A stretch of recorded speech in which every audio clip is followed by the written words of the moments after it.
With how things are in today's economy, I thought it'd be fun to look back at how things were 30 plus years ago. Well, maybe it's not so fun, but rather disappointing if anything. What were the cheapest new American cars that consumers could buy in the 1990s? In 2024, the cheapest new car is the Mitsubishi Mirage ES. They start at around $18,200. $18,200 is the price of the 7th cheapest car from the 90s. That's not really fair though, the Mirage is not American. The cheapest American car for sale right now is the Chevy Trax LS, which starts at around $21,500. That's more than $1,500 over the 10th cheapest car from the 90s. Speaking of prices, I should clarify that I rounded numbers up, and so prices aren't 100% accurate. Also, prices vary from state to state. I got my prices from an official Michigan government website and rounded them up. I believe my list in terms of order is pretty accurate. I spent a good amount of time checking things over and wanted things to be as correct as possible. If this is your first time watching, welcome. I make weekly videos about the cars from the 70s to the 2000s. Each week is usually a different decade. For my returning viewers, welcome back. Thanks for continuing to watch my content. There are chapters in the description for each entry if you'd like to skip over. Also, if this video gets 5,000 likes, I will make the same video but for the 1980s. Another title for this video could be the Econo boxes from the 90s, because that's essentially what this list is. And so at the end, I will have an MPG comparison of all the models. None of these cars are fast, some are actually scary slow, but speed was never their purpose, rather fuel economy and affordability. With all that said, here are the top 10 cheapest American cars from the 1990s. At number 10, we have the Plymouth and Dodge Neon. Back in 1995, the four-door sedan started at around $9,500. In today's money, that's around $19,900. The first thing I want to point out is, I thought Plymouth was considered under Dodge. For some reason, that's something I always assumed. Maybe it was different up until the 90s, but both Neons were priced equally, as were the Voyager and Caravan. The first generation Neon came out in '94, replacing the Sundance and Shadow, and lived on until 1999. For Dodge models, there were a few different trims: Base, Highline, Sport, EX, ACR, which are really cool, and RT. Base models came standard with a 4-cylinder made it into a 5-speed manual. Power nothing, no ABS, 13-inch steel wheels, the bumpers weren't color matched, no low fuel warning light. It's what you expect from a base model in the 90s. 28 miles per gallon combined isn't bad. It's not a hybrid or anything, but on the lower side compared to the others. The first generation Neons were disposable cars. Finding any today is almost impossible. I still see some second gens here and there, but never a first. At number 9, we have the first gen Saturn SL 4-door with the 5-speed. In 1991, these were priced at around $8,000 or about $19,800 in 2024. I've always loved the first gen SLs, which ran from 91 until 95. They reflect the purpose of the Saturn brand so well, then as time went on, they completely lost character. Of the 3 body styles offered, coupe, sedan, and wagon, the sedan was the cheapest. 3 trim levels: SL, SL1, and SL2. 5-speed manual, manual steering, hubcaps, no cassette player, AC was optional, no power windows or locks, but the craziest non-addition is the lack of a passenger side mirror. In 1991, the SL made an appearance at the Motor Trend International Auto Show in Baltimore. We can clearly see the absence of a passenger side mirror. GM really knows how to cut corners. Not having a passenger mirror is crazy. The Saturn brand also adopted this no haggling sales technique. Customers would pay the list price for the vehicles stated by the retailer. With that said, the SL's out-the-door price could potentially make it rank even higher in this video, but I didn't account for sales tax and dealer markups. At number 8, we have the Chevy Cavalier Coupe VL, or Value Leader. In 1990, they started at around $7,600, which is about $18,700 in today's money. The second-gen Cavalier was introduced in 1988 and lasted until 1994. Over 2 million Cavaliers sold over these years, one of the most sold cars ever. So chances are some of you watching had this car, your parents did, or your ex did. Because this is a 1990 model, it doesn't have the facelift that was introduced a year later. Could you imagine saving your hard-earned cash and going out to buy a new car just for it to receive a facelift a year later? Sometimes it could work in your favor, other times not so much. Man, it was hard finding pictures of these base Cavalier coupes. Most of the pictures are of the Z24s, but it does make sense. All of these base models were rode hard and put away wet. The 7th cheapest American car from the 90s goes to the Ford Escort 3-door Pony. In 1990, they started at around $7,400 or $18,300 in today's money. Kind of the same story with the Cavalier in that a redesign happened a year later.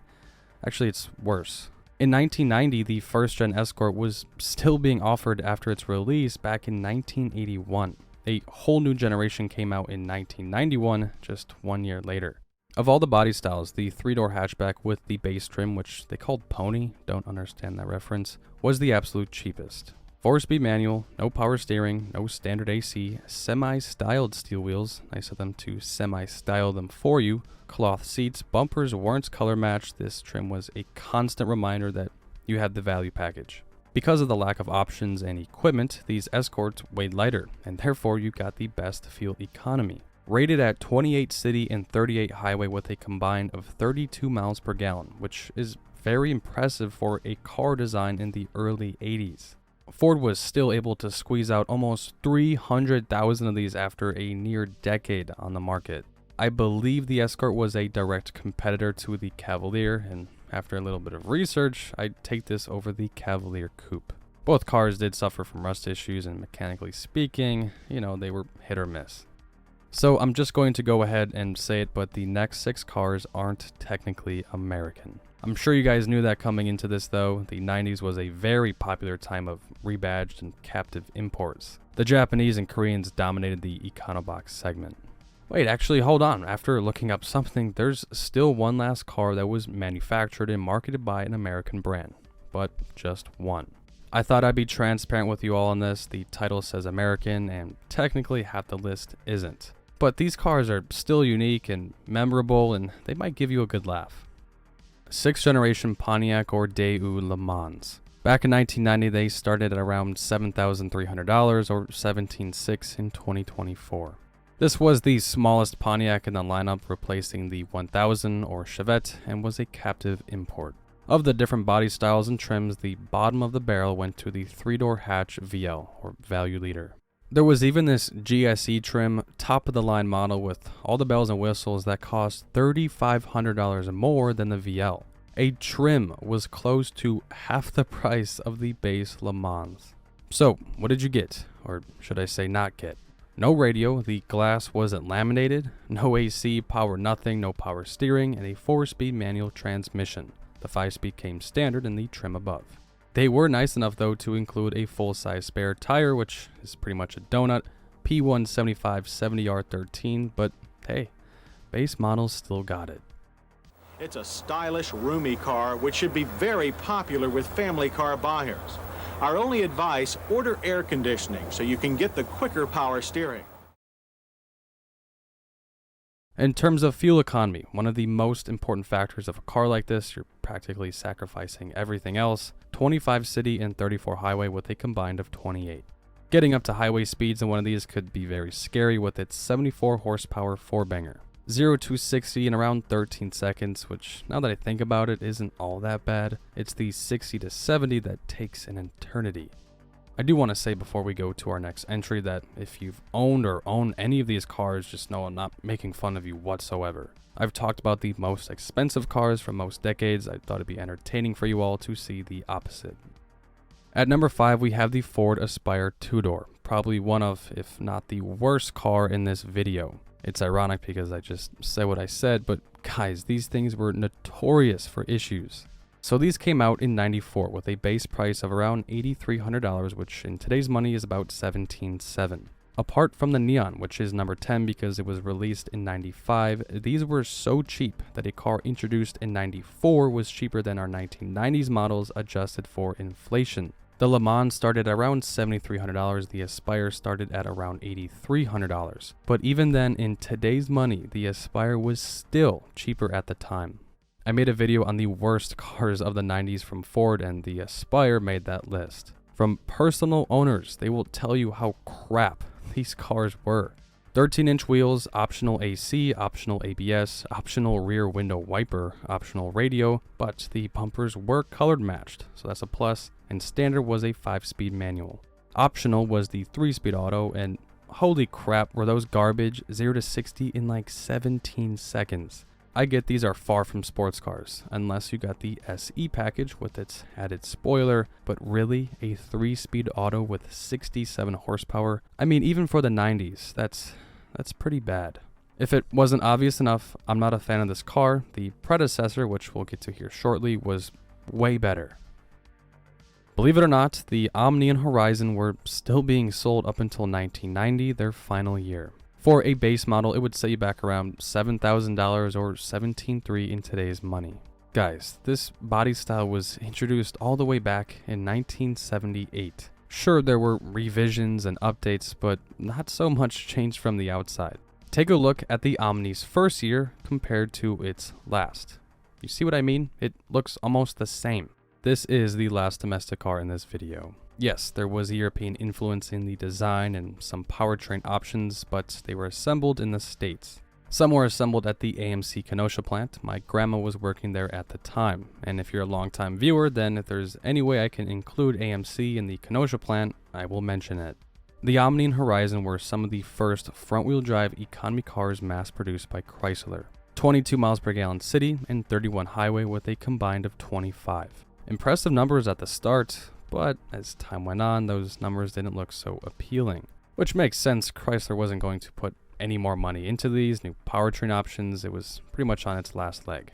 They served their purpose, competed with the Gremlin, Pinto, and Vega, and I would say they were decent for the time. The third cheapest American car from the 90s goes to the Dodge Colt hatchback, also known as the Eagle Summit, Plymouth Colt, and Mitsubishi Mirage. Back in 1990, these started at around $6,800 or about $16,900 in 2024. Of the rebadge variants, the Colt was the cheapest. I personally thought the Mirage would be, but I guess I'm wrong. The Dodge Colt kind of replaced the Omni and Horizon as Chrysler's subcompact car. In terms of fuel economy, with its 1.5 liter made it into a 4-speed manual, 27 city and 33 highway. Now, and this goes with all of the fuel ratings, there are many factors that come into play. The Colts are rated at 33 highway, but some people average 29 and some 38. It really depends on the driver. In 1990, Car and Driver compared 11 sport compact sports coupes to one another. They had the Sunbird GT, Le Mans GSC, CRX SI, Geostorm GSI, and guess what won it all? The Dodge Colt GT. I was very surprised by the outcome over the Civic Si and Volkswagen GTI. I don't know how and who came up with that decision, but that's what happened. At number 2, we have the Ford Festiva 3-door hatch L. Back in 1990, these started at around $6,300 or $15,600 in today's money. Everyone that's owned one of these will tell you how much they loved it. The Aspire replaced the Festiva and was nothing but a huge disappointment. For 1990, there were 3 trims, L, L+, and LX. Steel wheels, no power steering, AC was optional, 4-speed manual, LX model's got a 5-speed, no door pockets, manual windows, but who needs all of that when you get great gas mileage? People in Festiva forums, yes they exist, claim to get 45 to 50 miles per gallon. I'd love to own one of these to really understand how they drive. Occasionally I'll look on Marketplace, but man, they are all in such rough condition. At number 1, we have the Geo Metro 3-door hatch XFI. In 1990, these started at around $6,000 or about $14,800 in 2024. Is anyone surprised by this entry, or have you all been patiently waiting? Of all the Geos, the Metro XFI was the lowest price you could buy. Also, XFIs only made up about 10% of sales compared to the other trim levels. The sales brochure claims 53 miles per gallon city and 58 highway. But for the rest of the cars, I've been getting my data from Edmunds. They claim 43 city and 51 highway, which still makes it the best on this list. The cheapest car is also the most fuel efficient. That's actually really impressive. Some enthusiasts reported their gas mileage as high as 75 miles per gallon. You Metro owners have to let us know what you got or are getting, because 75 seems just a little exaggerated. You know, I don't know. Let us know in the comments. And I do have to say, if I had to pick a Metro or Festiva, I'd go with the Metro. And there you have it, the top 10 cheapest American cars from the 1990s. I'm excited to read all your personal stories with these Econo boxes. Most of us love sports cars and speed, but talking about a different segment and learning more is always good. Remember, 5,000 likes means the same video but for the 1980s. The reason I ask for so many likes with these top 10 videos is because, well, they take the longest to make. That is it for me. I will try to see you all next week and hope you all have a great rest of your week.